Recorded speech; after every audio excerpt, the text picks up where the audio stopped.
فوازير أكلة مفنونة. يا مساء الفل، جيت لكم أنا مونيكا ميشيل ومعايا فزورة جديدة. بس قبلها هنعرف حل طبق امبارح، والحل هو فيلم سمك لبن تمر هندي.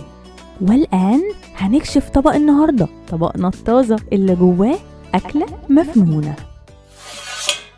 النظرة ليه تدي للقلب راحة، جماله طبيعي ودايما ريحته فواحة، والتانية طعمها يفرح رغم أصله المر. كانت حبة قاسية وبقت سحر، بين زينة وفراج الحكاية بتبان. قاسية بس فيها حنية كمان، من كلمتين والواو في النص ظاهر. لو جمعت الطعم والرقة هتوصل للاسم